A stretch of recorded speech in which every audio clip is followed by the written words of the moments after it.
മേലകത്ത് തറവാട്ടിന്റെ മട്ടുപ്പാവിലെ ജനാലയിലൂടെ അരിച്ചെത്തിയ പുലർക്കാല സൂര്യരശ്മികൾ രുദ്രന്റെ മുഖത്ത് തട്ടി.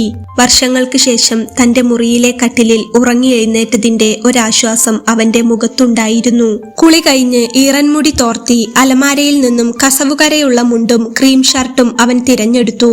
കണ്ണാടിക്ക് മുന്നിൽ നിന്ന് മുടി ചീകി ഒതുക്കുമ്പോൾ അവൻ സ്വന്തം പ്രതിബിംബത്തെ ഒന്ന് സൂക്ഷിച്ചു നോക്കി.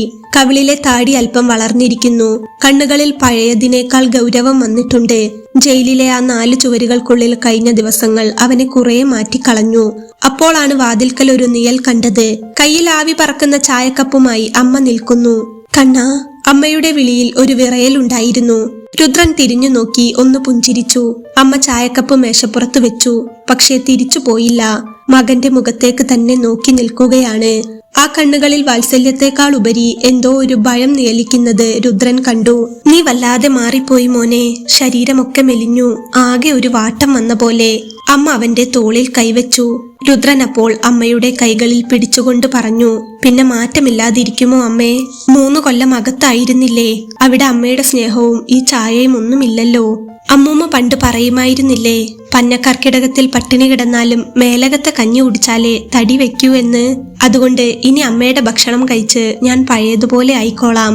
അമ്മയൊന്ന് ചിരിക്കാൻ ശ്രമിച്ചു. പക്ഷേ അത് പരാജയപ്പെട്ടു. അമ്മേ, അവൻ കുറച്ചുകൂടി ഗൗരവത്തിൽ പറഞ്ഞു, ഞാൻ ഗൗരിയെ കാണാൻ പോവുകയാണ്. ഞാൻ വന്ന കാര്യം അവൾ അറിഞ്ഞിട്ടുണ്ടാകുമോ? അറിയില്ല.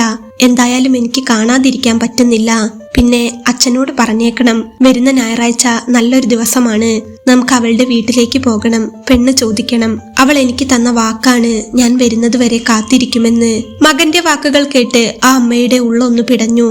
അവർക്ക് എങ്ങനെയെങ്കിലും അവിടെ നിന്ന് ഓടിപ്പോയാൽ മതിയെന്നായി. കണ്ണാ, നീ ആർക്കു വേണ്ടിയാണോ ആയുധമെടുത്തത്? അവള് നിന്നെ തള്ളിക്കളഞ്ഞല്ലോ മോനെ. നിനക്ക് വേണ്ടി കാത്തിരിക്കുമെന്ന് പറഞ്ഞവൾ ഇപ്പോൾ നീ വെട്ടിയവന്റെ തന്നെ താലി കെട്ടി അവന്റെ വീട്ടിലാണ്. അവൾക്ക് വേണ്ടി നിന്റെ ജീവിതം ഹോമിച്ചത് വെറുതെ ആയല്ലോ.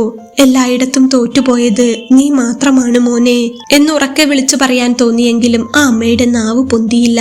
കണ്ണാ, നീ ഇന്ന് പോകണോ? നിനക്ക് കുറച്ച് വിശ്രമിച്ചൂടെ? അമ്മ മടിച്ച് ചോദിച്ചു. ഇല്ലമ്മേ, എനിക്കിനി ഒരു നിമിഷം പോലും വൈകിക്കാൻ വയ്യ. അവൾ അവിടെ എനിക്കായി കാത്തിരിക്കുകയാകും. ഞാൻ ചെന്ന് അവളോട് നേരിട്ട് പറയണം, ഇനി ഞങ്ങൾ തമ്മിൽ പിരിയില്ലെന്ന്. സന്തോഷത്തോടെ പടികൾ ഇറങ്ങി താഴേക്ക് വരുന്ന രുദ്രൻ കണ്ടത് ഉമ്മറത്തിരിക്കുന്ന അച്ഛനെയാണ്. കൂടെ തറവാട്ടിലെ വിശ്വസ്തനായ കാര്യസ്ഥൻ ശങ്കരൻ നായരുമുണ്ട്. രുദ്രനെ കണ്ടതും അവർ രണ്ടുപേരും സംസാരം നിർത്തി. ഒരു നിശബ്ദത അവിടെ പടർന്നു. അച്ഛാ, ഞാൻ പുറത്തേക്കൊന്നിറങ്ങുകയാണ്, രുദ്രൻ പറഞ്ഞു. അച്ഛൻ അപ്പോൾ പത്രം മടക്കി വെച്ചു. അദ്ദേഹത്തിന്റെ മുഖത്ത് വല്ലാത്തൊരു മ്ലാനതയുണ്ടായിരുന്നു. എങ്ങോട്ടാ ഈ നേരത്ത്? ഗൗരിയെ കാണാൻ. അവളെ ഒന്ന് കണ്ടിട്ട് വേണം എനിക്ക് സമാധാനമായി ശ്വാസം വിടാൻ, രുദ്രൻ ചെരുപ്പിട്ടുകൊണ്ട് പറഞ്ഞു. അവൻ മുറ്റത്തേക്കിറങ്ങാൻ തുടങ്ങിയതും അച്ഛൻ ഇരുന്നിടത്ത് നിന്ന് എഴുന്നേറ്റു. രുദ്ര നിൽക്ക്. ആ വിളിയിൽ എന്തോ ഒരു ആപൽ സൂചനയുള്ളതുപോലെ രുദ്രന് തോന്നി. അവൻ തിരിഞ്ഞു നിന്നു. അച്ഛൻ ശങ്കരൻ നായരെ ഒന്ന് നോക്കി. ആർക്കും ഒന്നും പറയാൻ ധൈര്യമില്ലാത്ത അവസ്ഥ. എന്താ അച്ഛാ, എന്തെങ്കിലും വിശേഷമുണ്ടോ? രുദ്രൻ സംശയത്തോടെ ചോദിച്ചു. അച്ഛൻ ഒന്ന് ദീർഘമായി ശ്വസിച്ചു. മോനെ, നീ കരുതുന്നത് പോലെയല്ല കാര്യങ്ങൾ. ചില സത്യങ്ങൾ നീ അറിഞ്ഞേ പറ്റൂ. നീ ആരെ കാണാനാണോ പോകുന്നത്? അച്ഛന്റെ വാക്കുകൾ അവിടെ മുറിഞ്ഞു. മുന്നിൽ നിൽക്കുന്ന അച്ഛന്റെ വിറയ്ക്കുന്ന ചുണ്ടുകളിലേക്ക് നോക്കി നിൽക്കുമ്പോൾ രുദ്രന്റെ ഉള്ളിൽ ഒരാദി പടരുകയായിരുന്നു. ഇത്ര കാലം താൻ മനസ്സിലിട്ട് കൊണ്ട് നടന്ന തന്റെ ആ ലോകം തകരാൻ പോവുകയാണെന്ന് അവൻ അറിഞ്ഞില്ല. അച്ഛന്റെ മുഖത്തെ ആ ഭാവം രുദ്രനെ ഭയപ്പെടുത്തി. ജീവിതത്തിൽ ഇന്നുവരെ ഒന്നിനും പതറാത്ത തന്റെ അച്ഛൻ എന്തിനാണ് വാക്കുകൾ കിട്ടാതെ ഇങ്ങനെ വിയർക്കുന്നത്? എന്താച്ചാ, എന്താ കാര്യം? അച്ഛൻ എന്നോട് എന്തോ പറയാനുണ്ടല്ലോ, മറച്ചു വെക്കാതെ പറഞ്ഞോളൂ. രുദ്രൻ അച്ഛന്റെ അരികിലേക്ക് നീങ്ങി നിന്നു. അവന്റെ ഉള്ളിൽ ഒരു പെരുമ്പറ മുഴങ്ങുന്നുണ്ടായിരുന്നു. അച്ഛൻ ശങ്കരൻ നായരെ ഒന്ന് നോക്കി. പിന്നെ ഒരു ദീർഘശ്വാസത്തോടെ രുദ്രന്റെ തോളിൽ കൈവച്ചു. മോനെ, മറച്ചു വെച്ചിട്ട് കാര്യമില്ലെന്നറിയാം. പക്ഷേ ഇത് കേൾക്കാനുള്ള കരുത്ത് നീ കാണിക്കണം. രുദ്രൻ ഒന്നും മിണ്ടാതെ അച്ഛന്റെ കണ്ണുകളിലേക്ക് തന്നെ നോക്കി നിന്നു. നീ അവൾക്ക് വേണ്ടിയല്ലേ അവനെ വെട്ടിയത്? നിനക്ക് വേണ്ടി അവൾ കാത്തിരിക്കുമെന്ന് നീ കരുതി. പക്ഷേ നിനക്ക് തെറ്റിപ്പോയി മോനെ. നീ അന്ന് വെട്ടിയ ആ സഞ്ജയ് ഇല്ലേ, അവനെ തന്നെയാണ് ഗൗരി വിവാഹം കഴിച്ചത്. ഒരു നിമിഷം ലോകം മുഴുവൻ നിശ്ചലമായതുപോലെ രുദ്രന് തോന്നി. കാതുകളിൽ ഒരു ഇരമ്പൽ മാത്രം. അവൻ അവിശ്വസനീയതയോടെ അച്ഛനെ നോക്കി. അച്ഛൻ എന്തൊക്കെയായി പറയുന്നത്? അവളുടെ കല്യാണം കഴിഞ്ഞോ? അവൾക്ക് അവനെ ഇഷ്ടമല്ലായിരുന്നു. അവൻ അവളെ ശല്യം ചെയ്തതുകൊണ്ടല്ലേ ഞാൻ... അച്ഛൻ അപ്പോൾ അവനെ തടഞ്ഞു. നിന്നോട് അവൾ പറഞ്ഞത് അങ്ങനെയാണ്. പക്ഷേ നീ ജയിലിലായതോടെ എല്ലാം മാറി. സഞ്ജയ് അവളുടെ പുറകെ നടന്നത് ഇഷ്ടം കൊണ്ടാണെന്നും നീ വെറുതെ ആളാവാൻ വേണ്ടി അവനെ ആക്രമിച്ചതാണെന്നുമാണ് അവൾ ഇപ്പോൾ പറയുന്നത്. നീ പോയ 6 മാസം തികയും മുൻപേ അവരുടെ കല്യാണം കഴിഞ്ഞു. നീ അവൾക്ക് വേണ്ടി കളഞ്ഞത് നിന്റെ ജീവിതമാണ് രുദ്ര. എന്നിട്ട് അവള് നിന്നെ മറന്നു. ഇനി അങ്ങോട്ട് പോയിട്ട് ഒരു കാര്യവുമില്ല. രുദ്രന്റെ കൈകളാകെ തളർന്നു. താൻ അണിഞ്ഞ ഷർട്ടും മുണ്ടും പെട്ടെന്ന് അവന് ഭാരമായി തോന്നി. കണ്ണാടിയിൽ കണ്ട ആ സന്തോഷവാനായ രുദ്രനല്ല ഇപ്പോൾ അവിടെ നിൽക്കുന്നത്. താൻ അനുഭവിച്ച ഓരോ ജയിൽ രാത്രികളും അവിടെ കിടന്ന് കണ്ട സ്വപ്നങ്ങളും വെറും പായ്ക്കിനാവുകളായിരുന്നു. എല്ലാം എന്തിനായിരുന്നു ദൈവമേ? അവൻ അറിയാതെ പിറുപിറുത്തു. ചുമരിലേക്ക് ചാരി നിന്ന അവന്റെ കണ്ണുകളിൽ നിന്ന് ഒരു തുള്ളി കണ്ണുനീർ പോലും വന്നില്ല. പക്ഷെ അവന്റെ ഉള്ളിലെ ആ പഴയ രുദ്രൻ അവിടെ മരിക്കുകയായിരുന്നു. വഞ്ചനയുടെ കയ്പുള്ള സത്യം അവന്റെ രക്തത്തിൽ പടർന്നു. ജയിൽവാസം തന്നെ ഒരു കുറ്റവാളിയാക്കി. പക്ഷേ ഗൗരിയുടെ ഈ വഞ്ചന തന്നെ അതിലുമധികം തകർത്ത് കളഞ്ഞുവെന്ന് അവൻ തിരിച്ചറിഞ്ഞു. തോറ്റുപോയി, ഞാൻ എല്ലായിടത്തും തോറ്റുപോയി. അവൻ തളർച്ചയോടെ ഉമ്മറത്തെ പടിയിലിരുന്നു. അകലെ നിന്ന് ഗ്രാമത്തിലെ ക്ഷേത്രത്തിലെ മണിനാദം കേൾക്കുന്നുണ്ടായിരുന്നു. പക്ഷേ മേലകത്ത് തറവാട്ടിൽ അപ്പോൾ ശ്വാസം മുട്ടിക്കുന്ന ഒരു മൗനം മാത്രം ബാക്കിയായി. കുറെ നേരത്തേക്ക് തറവാട്ടിന്റെ ഉമ്മറത്ത് കനത്ത മൗനം തളം കെട്ടി നിന്നു. അച്ഛന്റെ വാക്കുകൾ രുദ്രന്റെ കാതുകളിൽ ഇരമ്പുകയായിരുന്നു. താൻ ജീവനായി കരുതിയ ഗൗരി താൻ വെട്ടിയവന്റെ കൂടെ സുഖമായി കഴിയുന്നു എന്ന സത്യം അവനെ തളർത്തി കളഞ്ഞു. അച്ഛൻ അപ്പോൾ അവന്റെ തോളിൽ പതുക്കെ തട്ടി. മോനെ, നീ ഇതിന്റെ പേരിൽ നിന്റെ ജീവിതം ഇനി നശിപ്പിക്കരുത്. പഴയതൊക്കെ ഒരു പേക്കിനാവ് പോലെ മറക്കണം. വേണ്ടാത്ത ദുശീലങ്ങളിലേക്കോ വാശികളിലേക്കോ നീ പോകരുത്. അച്ഛന് നിന്നോടിത് പറയാൻ പേടിയായിരുന്നു. അതുകൊണ്ടാ ജയിലിൽ നിന്നെ കാണാൻ വന്നപ്പോൾ ഒന്നും പറയാതിരുന്നത്. ആർക്കും വേണ്ടാതെ എന്റെ മോൻ അവിടെ അഴികൾക്കുള്ളിൽ കിടക്കുന്നതോർത്ത് ഞാനും അമ്മയും കരയാത്ത ദിവസങ്ങളില്ല. അച്ഛന്റെ സ്വരമിടറുന്നത് രുദ്രൻ കേട്ടു. പക്ഷേ അവനൊന്നും മിണ്ടിയില്ല. അവന്റെ നോട്ടം ദൂരെയുള്ള പാടത്തേക്കായിരുന്നു. അവൾ ചെയ്തതിനുള്ള ശിക്ഷ അവൾക്ക് തന്നെ കിട്ടിക്കോളും മോനെ. നീ പാവമാ, നിനക്ക് ദൈവം നല്ലതേ വരുത്തൂ. അച്ഛൻ അവനെ ആശ്വസിപ്പിക്കാൻ ശ്രമിച്ചു. അച്ഛന്റെ വാക്കുകൾ കേട്ട് രുദ്രൻ ഒരു വല്ലാത്ത ചിരി ചിരിച്ചു. ആ ചിരിയിൽ പരിഹാസവും വേദനയും ഒരുപോലെ കലർന്നിരുന്നു. ദൈവമോ? അതൊക്കെ ഉള്ളവർക്കുള്ളതാകും അച്ഛാ, രുദ്രൻ തളർച്ചയോടെ പറഞ്ഞു. അവൻ ഉമ്മറത്തെ തൂണിൽ ചാരിയിരുന്നു. അവന്റെ ഓർമ്മകൾ ആ പഴയ മഴയുള്ള വൈകുന്നേരത്തേക്ക് പാഞ്ഞുപോയി. അച്ഛൻ ഓർമ്മയുണ്ടോ ആ വൈകുന്നേരം? ഞാൻ പാടത്ത് പണിക്കാർക്ക് കൂലി കൊടുക്കാൻ പോവുകയായിരുന്നു. നല്ല മഴയുണ്ടായിരുന്നു അന്ന്. പെട്ടെന്നാ ഗൗരി എന്റെ അടുത്തേക്ക് ഓടി വന്നത്. പേടിച്ചു വിറച്ചുകൊണ്ട് അവൾ പറഞ്ഞത് സഞ്ജയ് അവളെ ഉപദ്രവിക്കാൻ പിറകെ വരുന്നു എന്നാണ്. ഞാൻ നോക്കുമ്പോൾ അവൻ ദൂരെ നിന്ന് ഓടി വരുന്നുണ്ടായിരുന്നു. രുദ്രൻ ഒന്ന് നിർത്തി ഒരു ദീർഘശ്വാസം എടുത്തു. അവന്റെ കണ്ണുകളിൽ ആ പഴയ ദൃശ്യങ്ങൾ തെളിഞ്ഞു വന്നു. ആദ്യം ഞാൻ അവനെ തടയാനാ നോക്കിയത്. പറഞ്ഞു മനസ്സിലാക്കാൻ ശ്രമിച്ചു. പക്ഷെ അവൻ കത്തിയെടുത്ത് എന്നെ കുത്താൻ വന്നു. ആ സമയത്ത് നിവൃത്തിയില്ലാതെ കത്തി പിടിച്ചു വാങ്ങി തിരിച്ചൊന്ന് വീശിപ്പോയതാ. പക്ഷേ അപ്പോഴും എന്റെ ഉള്ളിൽ ഒരു സമാധാനമുണ്ടായിരുന്നച്ചാ.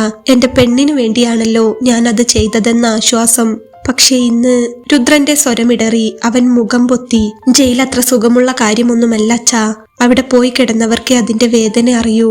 വെറുതെ നിങ്ങളുടെ മാനം കൂടി ഞാൻ കളഞ്ഞു. നാട്ടുകാരുടെ മുന്നിൽ ഒരു കുറ്റവാളിയായി. എന്നിട്ട് അവസാനം എനിക്ക് എന്ത് കിട്ടി? ഞാൻ തോറ്റുപോയ അച്ഛാ.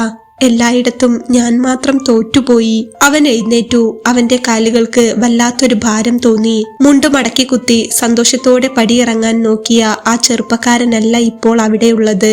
തല താഴ്ത്തി തകർന്ന മനസ്സുമായി അവൻ പതുക്കെ അകത്തേക്ക് നടന്നു. അമ്മ വാതിൽക്കൽ തന്നെ ഉണ്ടായിരുന്നു. മകന്റെ ആ വാക്കുകൾ കേട്ട് തകർന്നു പോയ അമ്മയ്ക്ക് അവനെ എങ്ങനെ നോക്കണമെന്നറിയില്ലായിരുന്നു. തന്റെ മകൻ ഒരു കുറ്റവാളിയല്ലെന്നും സ്നേഹിച്ച പെണ്ണിനു വേണ്ടി ആയുധമെടുത്തതാണെന്നും ആ അമ്മയ്ക്ക് അറിയാമായിരുന്നു. പക്ഷേ ഇന്ന് അവൻ വെറും ഒരു തോറ്റവനായി മാറിയിരിക്കുന്നു. രുദ്രൻ തന്റെ മുറിയിലേക്ക് കയറി വാതിലടച്ചു. പുറത്തപ്പോഴും പക്ഷികൾ ചിലയ്ക്കുന്നുണ്ടായിരുന്നു. ലോകം പതിവ് പോലെ ചലിക്കുന്നുമുണ്ടായിരുന്നു. പക്ഷേ മേലകത്ത് രുദ്രന്റെ ഉള്ളിലെ പ്രകാശം അണഞ്ഞു കഴിഞ്ഞിരുന്നു. മുറിയിലെത്തി അവന്റെ നെഞ്ചിടിപ്പ് കൂടിക്കൊണ്ടിരുന്നു. പ്രാണനായി കരുതിയവൾ താൻ ആർക്കു വേണ്ടിയാണോ സ്വന്തം ജീവിതം ബലി കൊടുത്തത്, അവൾ ഇന്ന് തന്റെ ശത്രുവിന്റെ കൂടെ ചിരിച്ചു കഴിയുന്നു എന്ന സത്യം അവന് താങ്ങാനായില്ല. അവന്റെ നെഞ്ചിടിപ്പ് കൂടിക്കൊണ്ടിരുന്നു.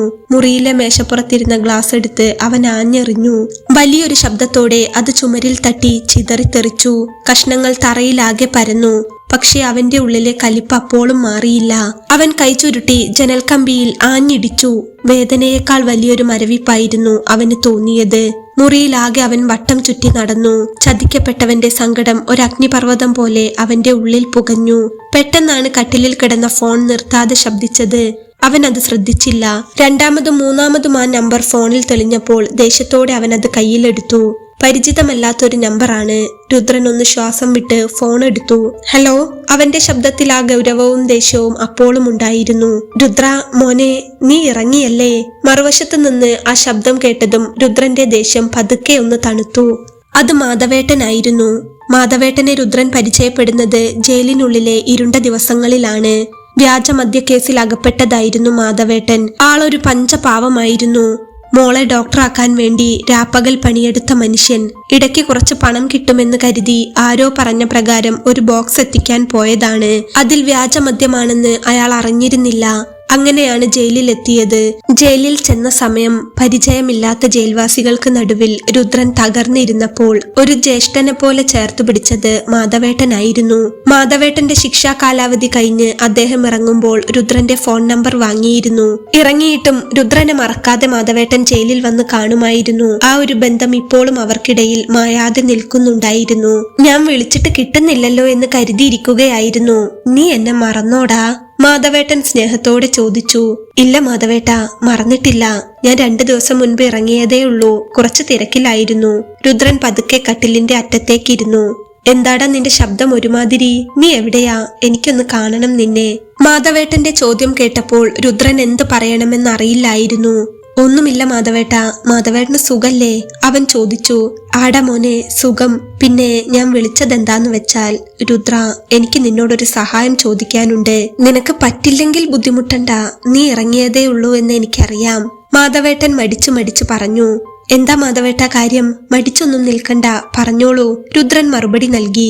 അത് മോനെ, എന്റെ മോള് ഡോക്ടറാണല്ലോ.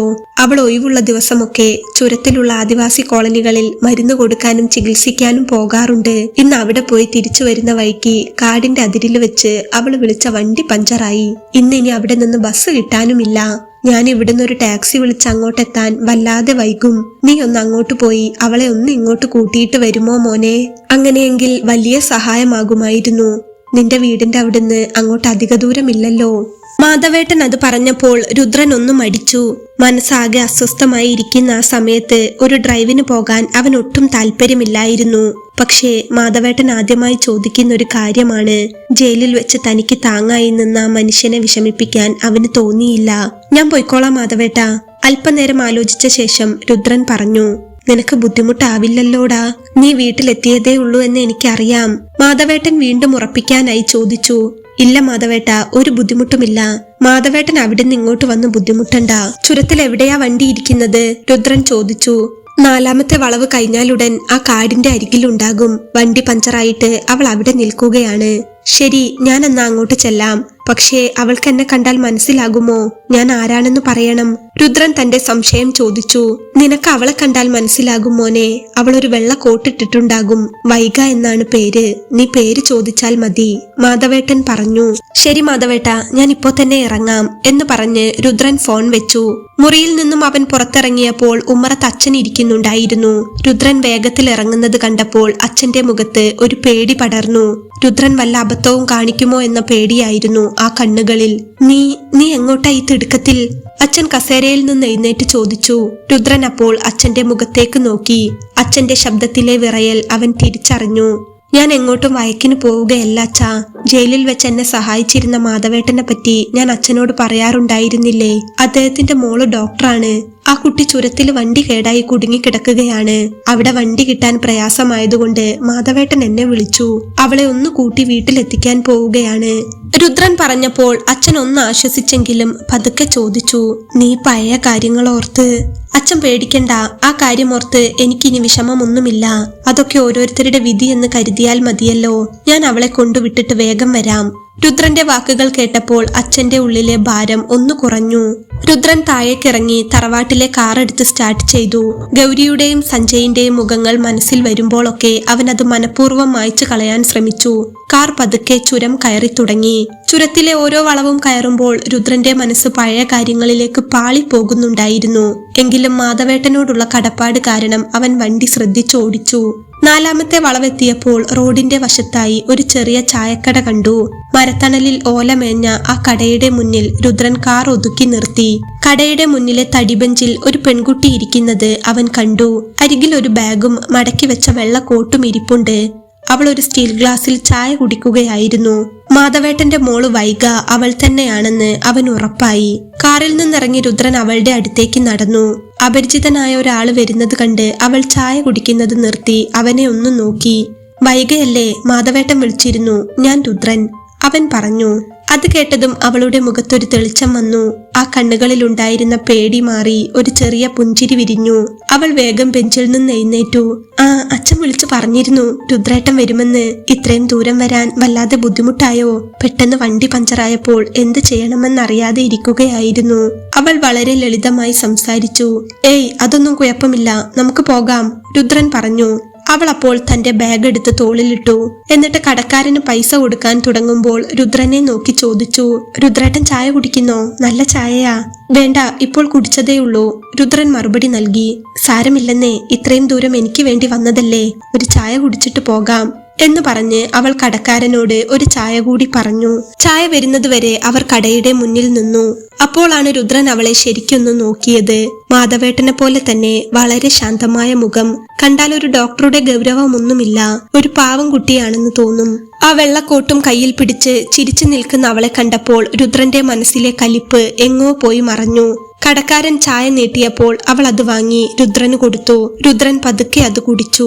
അവൻ ചായ കുടിച്ചു കഴിഞ്ഞതും അവൾ തന്റെ പേഴ്സ് തുറന്ന് പൈസ കൊടുക്കാൻ ചെന്നു. വേണ്ട, പൈസ ഞാൻ കൊടുത്തോളാം, രുദ്രൻ അത് തടഞ്ഞു. അയ്യോ വേണ്ടെന്നേ, എനിക്ക് വേണ്ടിയല്ലേ രുദ്രേട്ടൻ വന്നത്, ഞാൻ കൊടുത്തോളാം, അവൾ പറഞ്ഞു. അതൊന്നും സാരമില്ല, ഞാൻ കൊടുത്തോളാം, രുദ്രൻ അല്പം ഗൗരവത്തിൽ പറഞ്ഞപ്പോൾ അവൾ ചിരിച്ചുകൊണ്ട് അത് സമ്മതിച്ചു. 2 ചായയുടെയും പൈസ കൊടുത്ത് രുദ്രൻ കാറിനടുത്തേക്ക് നടന്നു. അവൻ അവൾക്ക് ഡോർ തുറന്നു കൊടുത്തു. അവൾ കാറിൽ കയറിയിരുന്നതും ചുരത്തിന്റെ തണുപ്പുള്ള കാറ്റ് ഉള്ളിലേക്കടിച്ചു. സീറ്റ് ബെൽറ്റ് ഇട്ടോളൂ, രുദ്രൻ പറഞ്ഞു. അവൾ ബെൽറ്റ് ഇടുന്നതിനിടെ രുദ്രനെ ഒന്ന് നോക്കി ചിരിച്ചു.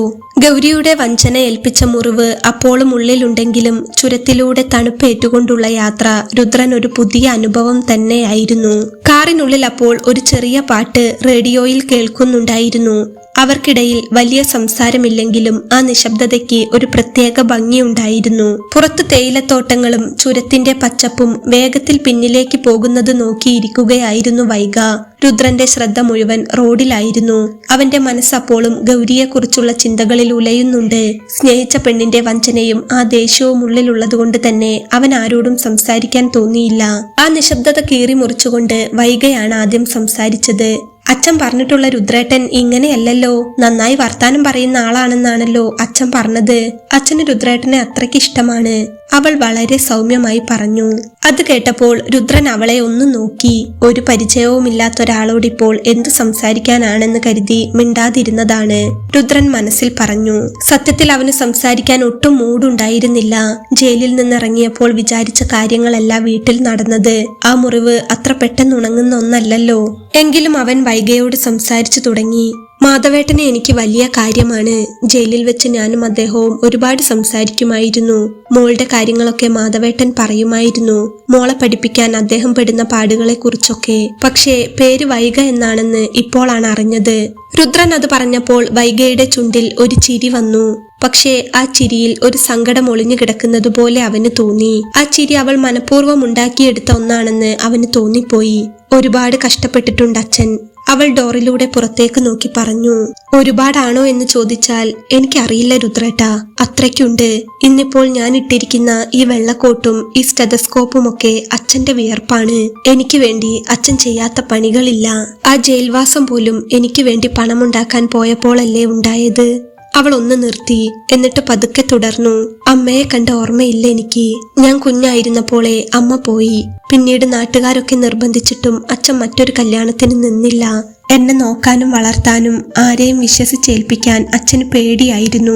ചെയ്യാവുന്ന പണി അത്രയും എടുത്താണ് എന്നെ വളർത്തിയത്. ചുമടെടുക്കാനും സാധനങ്ങൾ എത്തിക്കാനും ഒക്കെ പോയി അച്ഛൻ പണമുണ്ടാക്കി. അതിനിടയിലാണ് ആരോ ഒരു പെട്ടി എത്തിക്കാൻ പറഞ്ഞതും അതിൽ മദ്യക്കുപ്പികളാണെന്നറിയാതെ അച്ഛൻ പിടിക്കപ്പെട്ടതും. അവൾ പറയുമ്പോൾ അവളുടെ ശബ്ദമിടറുന്നുണ്ടായിരുന്നു. എന്റെ ജീവിതത്തിലെ ഓരോ ഉയർച്ചയിലും അച്ഛന്റെ കണ്ണുനീരിന്റെ അടയാളമുണ്ട്. അവളുടെ കണ്ണ് നിറയുന്നത് രുദ്രൻ ശ്രദ്ധിച്ചു. ഇത്രയും വലിയൊരു ജോലി ഉണ്ടായിട്ടും ഡോക്ടറായിട്ടും അവൾക്ക് തരിമ്പും അഹങ്കാരമില്ല. വളരെ ലളിതമായ സംസാരം. മാധവേട്ടൻ പറഞ്ഞതിനേക്കാൾ വലിയ വ്യക്തിത്വമാണ് ആ കുട്ടിയുടേതെന്ന് രുദ്രന് തോന്നി. സ്വന്തം കാര്യങ്ങൾ ഓർത്ത് സങ്കടപ്പെട്ടിരുന്ന അവൻ വൈഗയുടെ ജീവിതകഥ കേട്ടപ്പോൾ അത്ഭുതപ്പെട്ടുപോയി. വലിയ ആർഭാടങ്ങളൊന്നുമില്ലാത്ത നിഷ്കളങ്കയായ ഒരു പാവം പെൺകുട്ടി. കുറച്ചു കഴിഞ്ഞപ്പോൾ അവൾ കണ്ണുകൾ തുടച്ച് രുദ്രനെ നോക്കി ഒന്ന് ചിരിച്ചു. ആ ചിരിയിൽ വലിയൊരു നിഷ്കളങ്കതയുണ്ടായിരുന്നു. ക്ഷമിക്കണം, ഞാൻ വെറുതെ എന്റെ കാര്യങ്ങൾ പറഞ്ഞു ബോറടിപ്പിച്ചോ? ഏയ് ഇല്ല, മാധവേട്ടൻ ഭാഗ്യവാനാണ്, ഇങ്ങനെ ഒരു മോളെ കിട്ടിയല്ലോ, രുദ്രൻ മനസ്സറിഞ്ഞു പറഞ്ഞു. രുദ്രന്റെ ആ വാക്കുകൾ കേട്ടപ്പോൾ വൈഗയുടെ മുഖത്തൊരു തെളിച്ചം വന്നു. കാർ ചുരമിറങ്ങി നിരപ്പായ റോഡിലേക്ക് പ്രവേശിച്ചിരുന്നു. ആ നിശബ്ദതയിൽ വൈഗ പതുക്കെ പറഞ്ഞു, അത് പോട്ടെ രുദ്രേട്ടാ, അച്ഛൻ എന്നോട് ചില കാര്യങ്ങളൊക്കെ പറഞ്ഞിരുന്നു. ഇഷ്ടപ്പെട്ട പെൺകുട്ടിയെ ഒരാൾ ഉപദ്രവിക്കാൻ നോക്കിയപ്പോൾ അവളെ രക്ഷിക്കാൻ പോയതാണല്ലേ? അതൊരബദ്ധമായി കണ്ടാൽ മതി. ജയിലിൽ പോയി എന്ന പേരൊക്കെ ഒരു നല്ല ജീവിതം തുടങ്ങി കഴിയുമ്പോൾ പതുക്കെ മാറിക്കോളും. അതോർത്ത് വിഷമിക്കണ്ട. തിരിച്ചു വന്ന ശേഷം ആ കുട്ടിയെ കണ്ടിരുന്നോ? അവൾക്ക് വലിയ സന്തോഷമായിട്ടുണ്ടാകുമല്ലേ? വളരെ സ്വാഭാവികമായി യാതൊരു കള്ളത്തരവുമില്ലാതെയാണ് വൈഗ അത് ചോദിച്ചത്. പക്ഷേ ആ ചോദ്യം നൂലുപോയ പട്ടം പോലെ കിടക്കുന്ന രുദ്രന്റെ മനസ്സിൽ ഒരു വലിയ മുറിവായി മാറി. അവൻ പെട്ടെന്ന് മൗനമായി. അവന്റെ മുഖത്തെ ഭാവം മാറുന്നത് കണ്ടപ്പോൾ വൈഗയ്ക്കും എന്തോ പന്തികേട് തോന്നി. താൻ ചോദിച്ചത് തെറ്റായി പോയോ എന്ന് അവൾക്കൊരു നിമിഷം സംശയമായി. കുറച്ചുനേരം രണ്ടുപേരും ഒന്നും മിണ്ടിയില്ല. റോഡിലെ ടയറിന്റെ ശബ്ദം മാത്രമായി അവിടെ. വൈഗ അപ്പോൾ പതുക്കെ പറഞ്ഞു, ക്ഷമിക്കണം രുദ്രേട്ടാ, അച്ഛൻ പറഞ്ഞു കേട്ട അറിവിൽ ഞാൻ വെറുതെ ചോദിച്ചതാ. ഞാൻ ചോദിച്ചത് കൊണ്ട് വിഷമമായെങ്കിൽ സോറി. രുദ്രൻ ഒന്ന് ദീർഘശ്വാസം വിട്ടു. അവളോട് അവന് ദേഷ്യമൊന്നും തോന്നിയില്ല. കാരണം അവൾക്ക് സത്യം അറിയില്ലല്ലോ. അവൻ വണ്ടി ഒതുക്കി നിർത്തിയില്ലെങ്കിലും വേഗത ഒന്ന് കുറച്ചു. എന്നിട്ട് അവളെ ഒന്ന് തല ചരിച്ചു നോക്കി. ചോദിച്ചതുകൊണ്ട് കുഴപ്പമൊന്നുമില്ല വൈഗ, പക്ഷേ നമ്മൾ മാത്രം വിചാരിച്ചാൽ ഒന്നും നടക്കില്ലല്ലോ. സ്നേഹിച്ചവരിൽ നിന്ന് ഒരിക്കലും ചതി പ്രതീക്ഷിക്കില്ലല്ലോ നമ്മൾ. പക്ഷേ എനിക്കതാണ് സംഭവിച്ചത്. അവന്റെ ശബ്ദത്തിലെ ഇടർച്ച കേട്ട് വൈഗ അമ്പരന്നു. രുദ്രൻ നടന്ന കാര്യങ്ങൾ ഓരോന്നായി അവളോട് പറഞ്ഞു. താൻ ജയിലിൽ കിടന്നപ്പോൾ താൻ വെട്ടിയ അതേ ആളുടെ കൂടെ ഗൗരി സന്തോഷത്തോടെ ജീവിതം തുടങ്ങിയതും തന്റെ ഓരോ ദിവസത്തെയും വേദന അവൾക്ക് വെറും തമാശയായിരുന്നു എന്ന സത്യവും അവൻ പച്ചയായി വിവരിച്ചു. ജയിൽവാസം അത്ര സുഖമുള്ള കാര്യമല്ല വൈഗ. അവിടെ ഓരോ രാത്രിയും ഞാൻ തള്ളി നീക്കിയത് അവൾക്ക് വേണ്ടി മാത്രമായിരുന്നു. അവൾ എനിക്ക് തന്ന വാക്ക് വിശ്വസിച്ചാണ് ഞാൻ അവിടെ പിടിച്ചു നിന്നത്. പക്ഷേ പുറത്തിറങ്ങിയപ്പോൾ അച്ഛൻ പറയുന്നത് കേട്ടത് അവൾ ഞാൻ വെട്ടിയവന്റെ കൂടെ സുഖമായി കഴിയുന്നു എന്നാണ്. എന്നെ അവർ രണ്ടുപേരും കൂടി ചതിക്കുകയായിരുന്നു. രുദ്രൻ പറഞ്ഞു നിർത്തിയപ്പോൾ വൈഗ ആകെ ഞെട്ടിപ്പോയി. അച്ഛൻ പറഞ്ഞു കേട്ടത് രുദ്രേട്ടൻ ആ കുട്ടിക്ക് വേണ്ടി കാത്തിരിക്കുകയാണെന്നാണ്. പക്ഷേ ഇത്ര വലിയൊരു ചതിയുടെ കഥ അവൾ പ്രതീക്ഷിച്ചിരുന്നില്ല. അവളുടെ കണ്ണുകളിൽ രുദ്രനോടുള്ള സ്നേഹവും സഹതാപവും നിറഞ്ഞു. ഇത്രയൊക്കെ നടന്നിട്ടും രുദ്രേട്ടൻ ഇത്രയും ശാന്തനായിരിക്കുന്നത് എങ്ങനെയാ? എനിക്ക് വിശ്വസിക്കാൻ പറ്റുന്നില്ല. ഒരാൾക്ക് ഇങ്ങനെയൊക്കെ ചെയ്യാൻ പറ്റുമോ? വൈഗയുടെ ശബ്ദത്തിൽ രോഷവും സങ്കടവും ഉണ്ടായിരുന്നു. ശാന്തനല്ല വൈഗ, ഉള്ളിൽ ഒരുപാട് കനലുകൾ ബാക്കിയുണ്ട്. പക്ഷേ മാധവേട്ടനെ പോലെ ഒരാള് വിളിക്കുമ്പോൾ എനിക്ക് വരാതിരിക്കാൻ പറ്റില്ല. ഈ ലോകത്തെല്ലാവരും ചതിയന്മാരല്ലല്ലോ. രുദ്രൻ അത് പറഞ്ഞപ്പോൾ വൈഗയ്ക്ക് അവനോട് വലിയ ബഹുമാനം തോന്നി. തന്റെ സങ്കടങ്ങൾക്കിടയിലും മറ്റൊരാളെ സഹായിക്കാൻ ഓടി വന്ന ആ മനസ്സ്, അതാണ് വലിയ കാര്യമെന്ന് അവൾക്ക് മനസ്സിലായി. അവൾ ഒന്നും മിണ്ടാതെ അവനെ തന്നെ നോക്കിയിരുന്നു. ആ നിമിഷം മുതൽ വൈഗയുടെ മനസ്സിൽ രുദ്രൻ എന്ന വ്യക്തി അച്ഛന്റെ വെറുമൊരു കൂട്ടുകാരൻ മാത്രമല്ലാതായി മാറുകയായിരുന്നു. വൈഗ ഇടയ്ക്ക് രുദ്രനെ ശ്രദ്ധിച്ചുകൊണ്ടിരുന്നു. രുദ്രൻ ഒന്നും സംസാരിക്കാതെ ഡ്രൈവിംഗിൽ മാത്രമായിരുന്നു ശ്രദ്ധ. എങ്കിലും അവന്റെ കണ്ണുകളിൽ പടരുന്ന ശൂന്യത വൈഗ ശ്രദ്ധിക്കുന്നുണ്ടായിരുന്നു. ആ ശൂന്യത ചതിക്കപ്പെട്ട ഒരുവന്റെ അടങ്ങാത്ത വേദനയാണെന്ന് അവൾക്ക് തോന്നി. അല്പനേരം കൂടി കഴിഞ്ഞപ്പോൾ വൈഗ പതുക്കെ ഇരുന്നിടത്ത് നിന്ന് ഒന്ന് ചരിഞ്ഞു.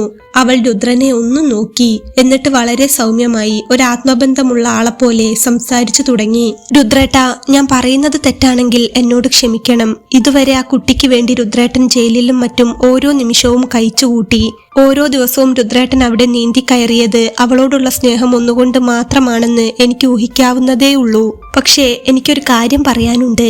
ഒരുപക്ഷെ അത് കേൾക്കുമ്പോൾ രുദ്രേട്ടന് വിഷമം തോന്നിയേക്കാം. എങ്കിലും ഞാൻ പറയാം. രുദ്രൻ ഒന്നും മിണ്ടിയില്ല. സ്റ്റിയറിംഗിൽ അമർന്നിരിക്കുന്ന അവന്റെ കൈകൾ അല്പം മുറുകി. അവൻ അവളെ ഒന്ന് നോക്കി.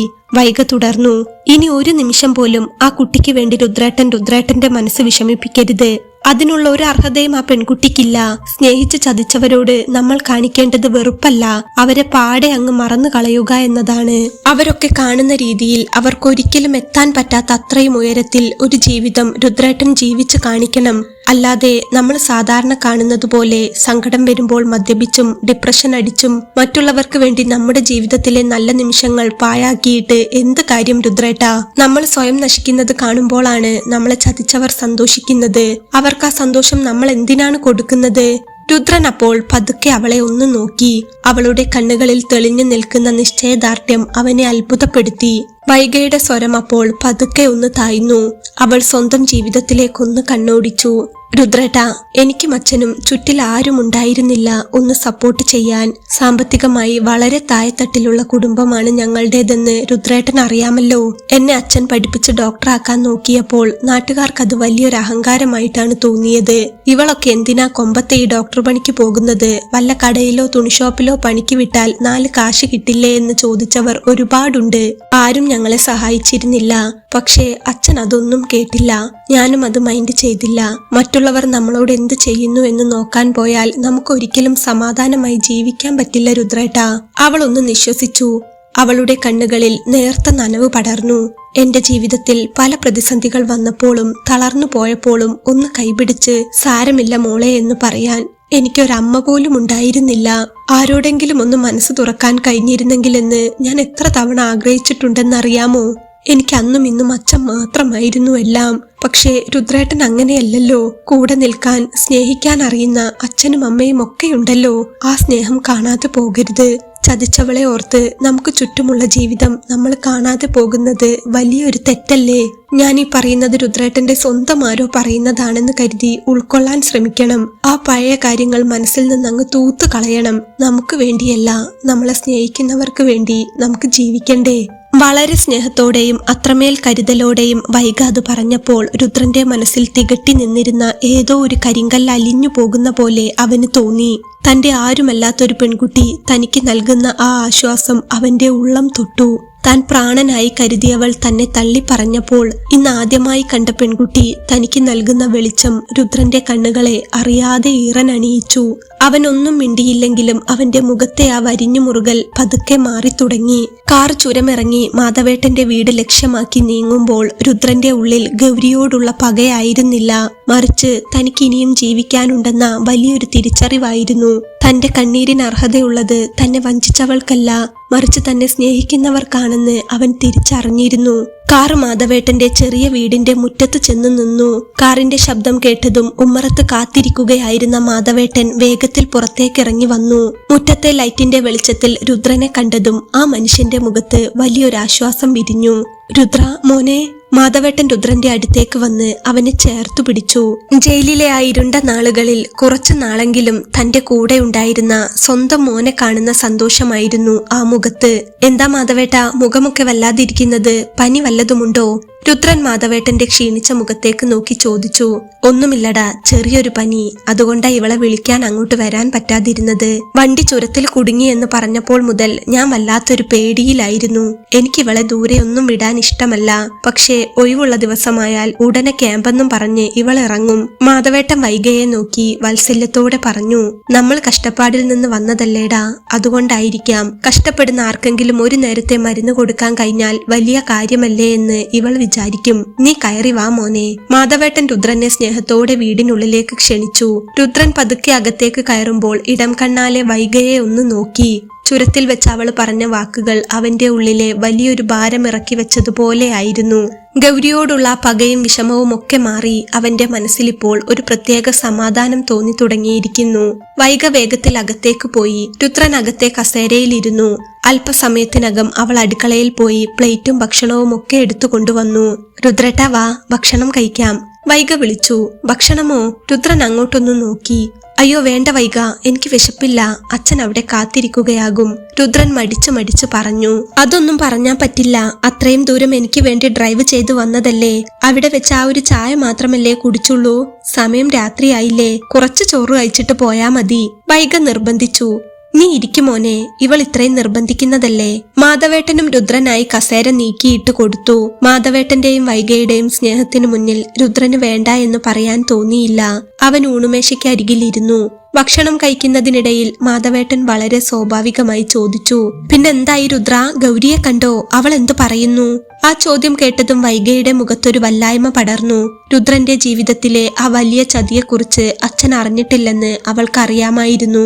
അച്ഛാ, അതൊക്കെ പിന്നെ സംസാരിക്കാം. രുദ്രേട്ടൻ ഇപ്പോൾ സമാധാനമായി ഭക്ഷണം കഴിക്കട്ടെ. അവൾ പെട്ടെന്ന് ഇടയ്ക്ക് കയറി. രുദ്രൻ വൈഗയെ ഒന്ന് നോക്കി. അവൾ തനിക്ക് വേണ്ടി ആ സത്യം മറച്ചു വെക്കാൻ ശ്രമിക്കുകയാണെന്ന് അവന് തോന്നി. പക്ഷേ രുദ്രൻ അപ്പോൾ പഴയതുപോലെ തളർന്നിരുന്നില്ല. സാരമില്ല വൈഗ, മാധവേട്ടൻ അറിയട്ടെ. എന്തായാലും അറിയണ്ടേ. മാധവേട്ട, ഞാൻ അവളെ കണ്ടില്ല, കാണേണ്ട ആവശ്യവുമില്ല. ഞാൻ ജയിലിലായപ്പോൾ അവൾ വേറെ കല്യാണം കഴിച്ചു. ഞാൻ ആരെയാണോ വെട്ടിയത് അവന്റെ കൂടെയാണ് അവളിപ്പോൾ. രുദ്രൻ വളരെ ശാന്തമായി പറഞ്ഞു. മാധവേട്ടൻ ഞെട്ടിപ്പോയി. കയ്യിലിരുന്ന ഗ്ലാസ് അദ്ദേഹം താഴെ വെച്ചു. എന്ത് ചതിയായി പോയല്ലോടാ. ആർക്കു വേണ്ടിയും ഇന്നത്തെ കാലത്ത് ഒന്നും ചെയ്യരുതെന്ന് പറയുന്നത് എത്ര ശരിയാ. എന്റെ മോനോട് അവളിത് ചെയ്തല്ലോ. മാധവേട്ടന്റെ ശബ്ദത്തിൽ വലിയ വിഷമമുണ്ടായിരുന്നു. പക്ഷേ രുദ്രൻ ഒന്ന് ചിരിച്ചു. ആ ചിരിയിൽ പഴയ വേദന ഉണ്ടായിരുന്നില്ല. രാവിലെ അച്ഛൻ ഇത് പറഞ്ഞപ്പോൾ ഞാൻ ആകെ തളർന്നു പോയിരുന്നു മാധവേട്ട. പക്ഷേ ഇപ്പോൾ ആലോചിക്കുമ്പോൾ തോന്നുന്നു അങ്ങനെയൊക്കെ സംഭവിച്ചത് നന്നായെന്ന്. ഇല്ലെങ്കിൽ ഇത്രയും വലിയൊരു ചതി ഞാൻ ഒരിക്കലും അറിയില്ലായിരുന്നു. അത് പറയുമ്പോൾ അവൻ വൈഗയെ ഒന്ന് ഇടം കണ്ണാലെ നോക്കി. അവൾ പറഞ്ഞ വാക്കുകളാണ് തന്നെ ഈ തിരിച്ചറിവിലെത്തിച്ചതെന്ന് അവൻ ഓർത്തു. ഉള്ളിന്റെ ഉള്ളിൽ അവളോടെന്തോ വല്ലാത്തൊരനുഭൂതി അവന് തോന്നി. പോട്ടെ മാധവേട്ട, കുറച്ചു നാളത്തെ ജയിൽവാസമല്ലേ. എന്തായാലും നാട്ടുകാരുടെ മുന്നിൽ ഒരു ജയിൽപ്പുള്ളി എന്ന പേര് കിട്ടിയല്ലോ. രുദ്രൻ തമാശയായി പറഞ്ഞപ്പോൾ വൈഗയുടെ മുഖത്ത് ഒരു പുഞ്ചിരി വിരിഞ്ഞു. വൈഗ വേഗത്തിൽ അവന് ഭക്ഷണം വിളമ്പിക്കൊടുത്തു. വൈഗ കൂടി ഇരിക്കി, നമുക്ക് ഒരുമിച്ച് കഴിക്കാം. രുദ്രൻ അവളെ വിളിച്ചു. രുദ്രേട്ടനും അച്ഛനും കഴിച്ചോളൂ, ഞാൻ പിന്നെ കഴിച്ചോളാം എന്ന് പറഞ്ഞ് അവൾ സ്നേഹത്തോടെ മാറി നിന്നു. ആ വീട്ടിലെ സ്നേഹവും വൈഗയുടെ കരുതലും കണ്ടപ്പോൾ രുദ്രന്റെ ഉള്ളിലെ വിഷമങ്ങളെല്ലാം അലിഞ്ഞുപോയി. അവൻ സന്തോഷത്തോടെ ഭക്ഷണം കഴിച്ചു.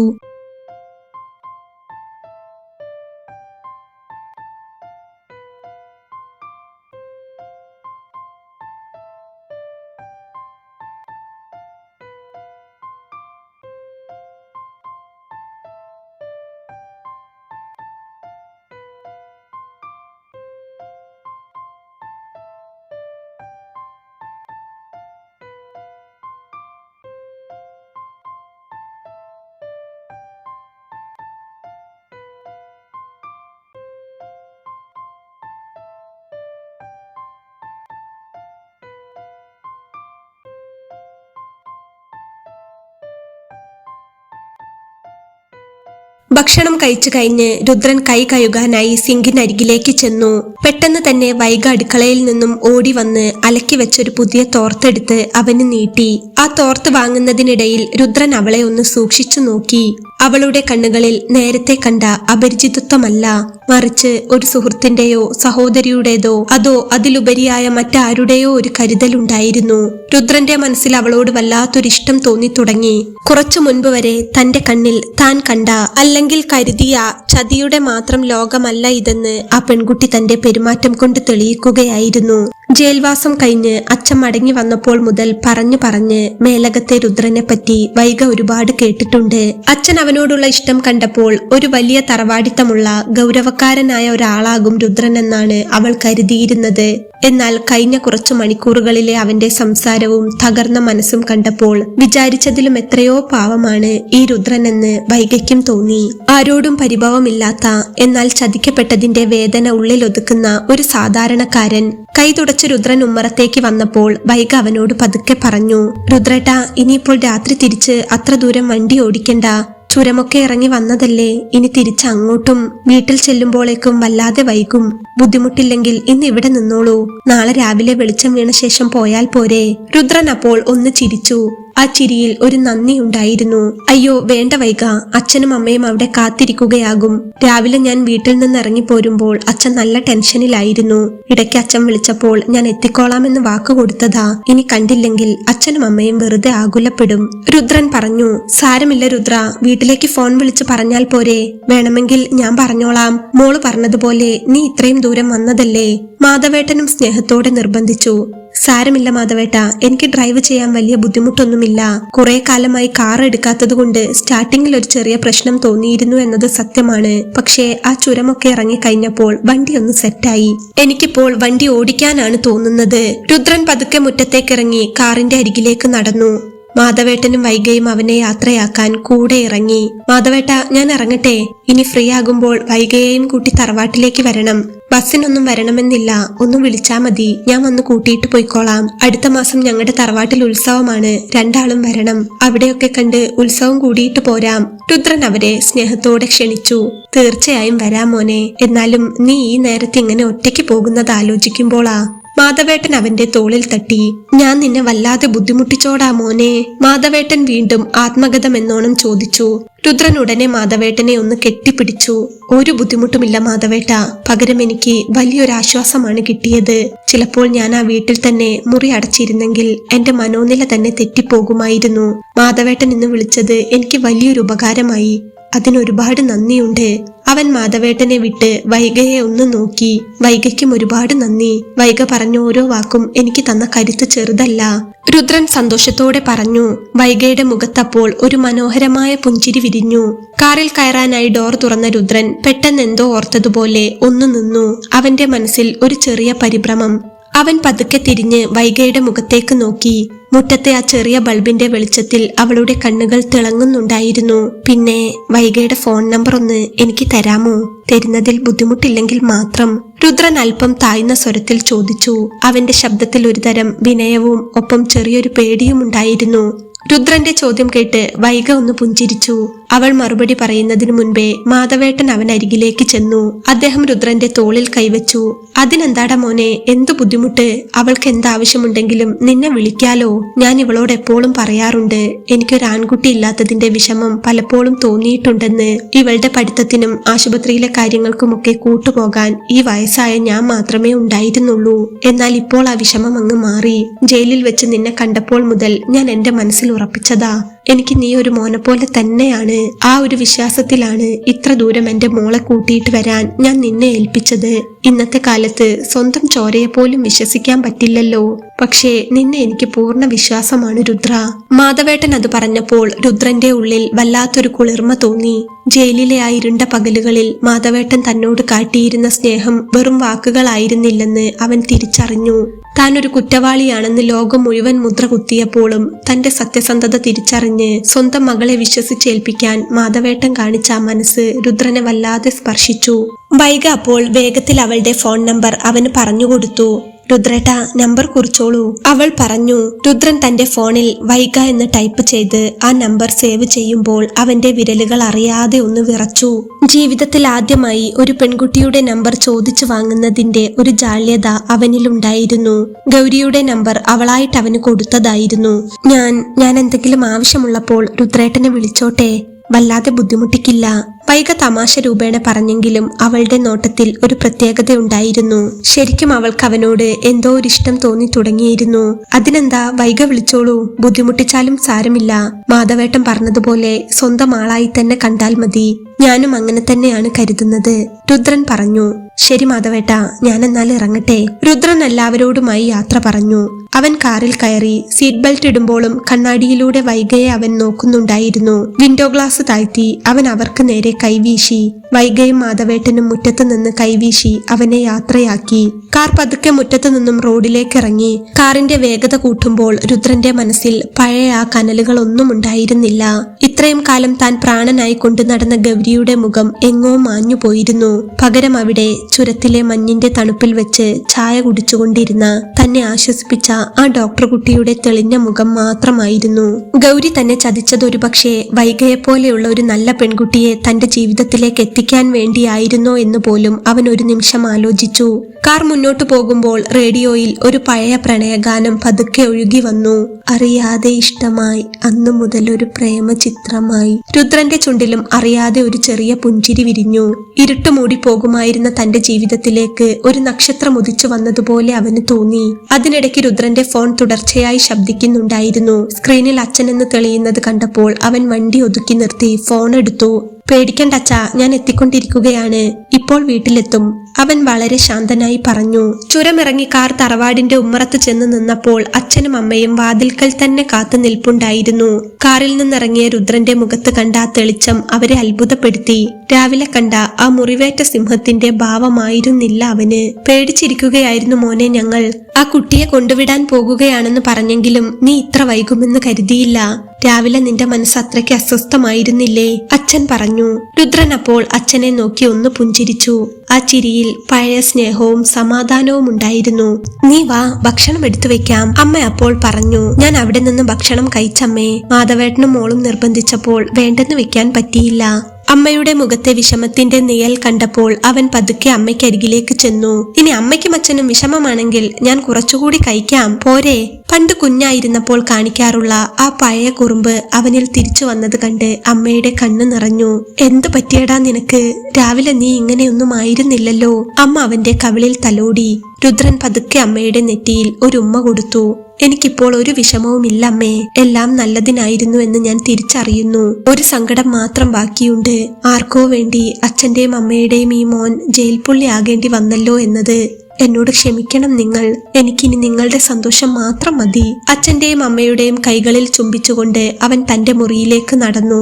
തങ്ങളുടെ മോൻ പഴയതുപോലെ തിരികെ വന്നതിന്റെ ആശ്വാസത്തിൽ അവർ പരസ്പരം നോക്കി നിന്നു. മുറിയിലെത്തിയ രുദ്രൻ കണ്ണാടിക്ക് മുന്നിൽ നിന്ന് തന്റെ മുഖത്തെ വലിയ മാറ്റം അവൻ തന്നെ അത്ഭുതത്തോടെ നോക്കി. പെട്ടെന്നാണ് വൈഗയുടെ നമ്പർ വാങ്ങിയത് അവൻ ഓർത്തത്. വീട്ടിലെത്തിയ വിവരം വിളിച്ചു പറയാൻ പറഞ്ഞിരുന്നു. അവന് വൈഗയെ വിളിക്കാനാണ് തോന്നിയത്. പക്ഷേ മാധവേട്ടന്റെ നമ്പർ ഉള്ളപ്പോൾ അവളെ വിളിക്കുന്നത് മോശമല്ലേ എന്ന് കരുതി അവൻ ഫോൺ എടുത്ത് മാധവേട്ടനെ വിളിക്കാൻ തുടങ്ങുമ്പോഴാണ് വൈഗ എന്ന് സേവ് ചെയ്ത നമ്പറിൽ നിന്ന് ഒരു കോള് വരുന്നത്. സന്തോഷത്തോടെ അവൻ ഫോൺ എടുത്തു. ഹലോ വൈഗ, വീട്ടിലെത്തിയോ രുദ്രേട്ടാ? വഴിയിൽ വെച്ച് വിളിച്ചു ബുദ്ധിമുട്ടിക്കണ്ട എന്ന് കരുതിയാ വിളിക്കാതിരുന്നത്. വൈഗയുടെ സ്വരത്തിൽ വലിയൊരു കരുതലുണ്ടായിരുന്നു.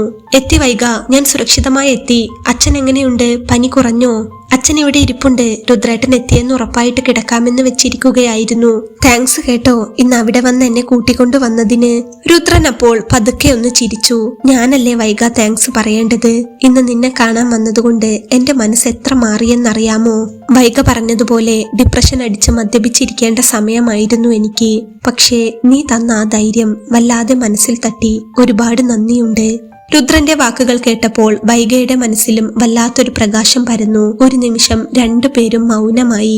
എങ്കിൽ ശരി, ഞാൻ ഫോൺ വെക്കട്ടെ? വൈഗ ചോദിച്ചു. രണ്ടുപേർക്കും ഫോൺ വെക്കാൻ തോന്നുന്നുണ്ടായിരുന്നില്ല. എങ്കിലും ശരി എന്ന് പറഞ്ഞ് കട്ടാക്കാൻ തുടങ്ങുമ്പോഴാണ് രുദ്രൻ അത് ചോദിച്ചത്.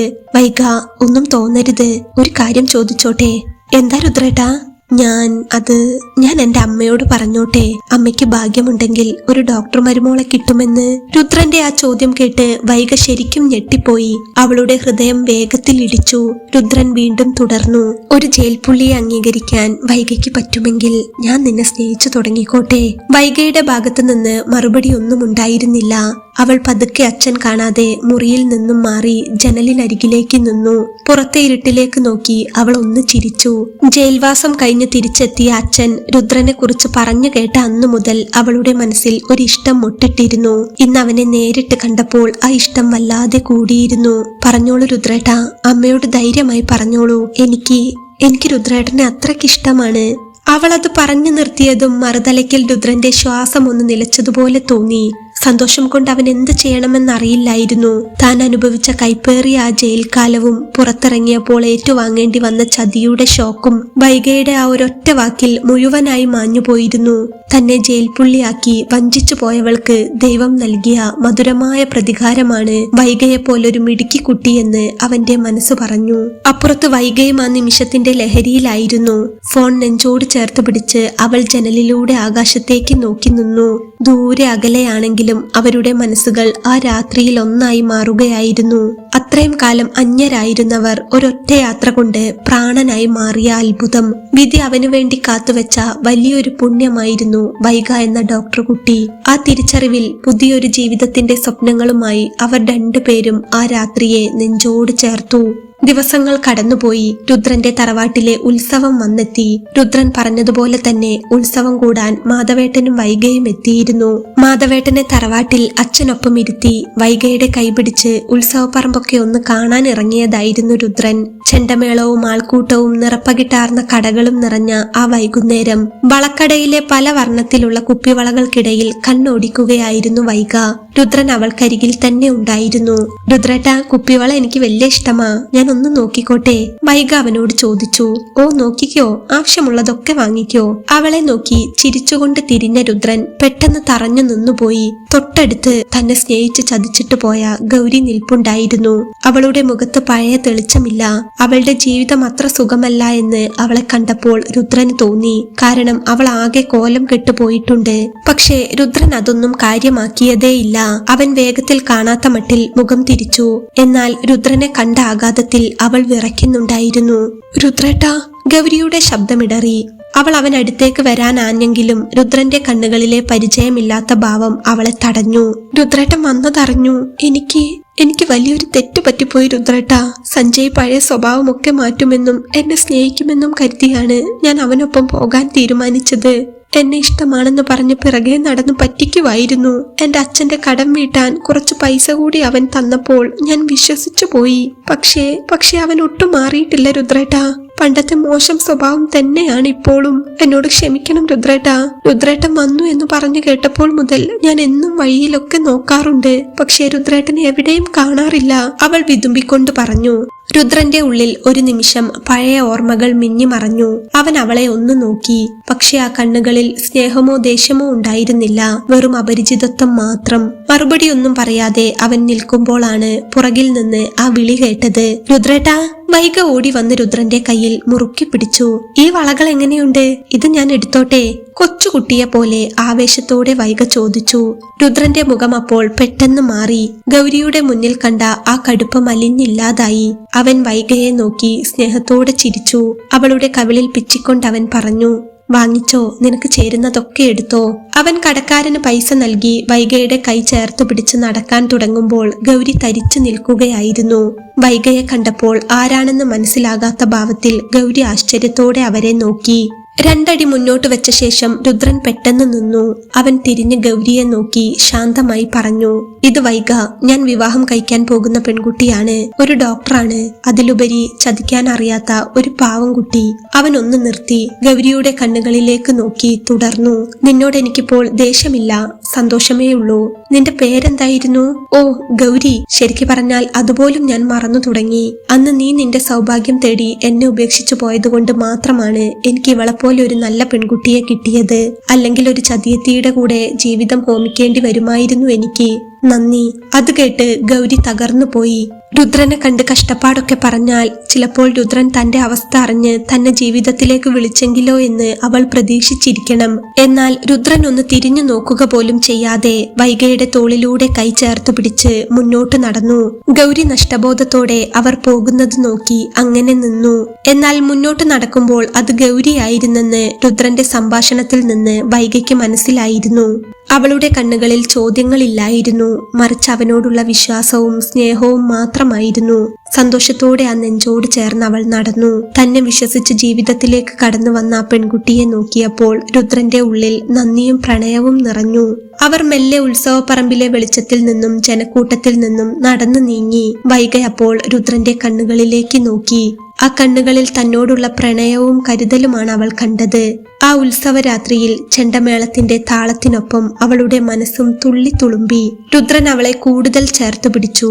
നന്ദിയോടെയും സ്നേഹത്തോടെയും അവളുടെ നെറ്റിയിൽ നിറഞ്ഞ ഹൃദയത്തോടെ ഒരു ചുംബനം നൽകി. തന്റെ ജീവിതം തിരിച്ചു തന്നതിനും തന്നെ മനസ്സിലാക്കിയതിനും നന്ദി പറഞ്ഞുകൊണ്ട് അവൻ അവളെ അവനോട് ചേർത്തു പിടിച്ചു. ആ പിടുത്തം അവളുടെ ശരീരത്തെയല്ല, ആത്മാവിനെ തൊട്ട പോലെ അവൾക്ക് തോന്നി. ഇനി അങ്ങോട്ട് ഒരാണിന്റെ കരുതൽ തനിക്കുണ്ടെന്ന സന്തോഷം അവന്റെ ആ ചേർത്തുപിടുത്തത്തിൽ അവളുടെ മനസ്സിനെ നിറച്ചു. പരസ്പരം കണ്ണിൽ നോക്കി പുഞ്ചിരിച്ചുകൊണ്ട് ഇരുളിൽ നിന്ന് വെളിച്ചത്തിലേക്കെന്ന പോലെ അവർ നടക്കുമ്പോൾ അവന്റെ വലതു കൈയിൽ അവളുടെ ഇടതുകൈ ഭദ്രമായിരുന്നു. അവന്റെ നെഞ്ചിലെ മുറിവുകൾ മായ്ക്കാൻ, ഒരു ജന്മം മുഴുവൻ അവന്റേതായി മാറാൻ നിയോഗം കാത്തുവെച്ച അവന്റെ താലി അത് വൈകിക്കുള്ളതായിരുന്നു.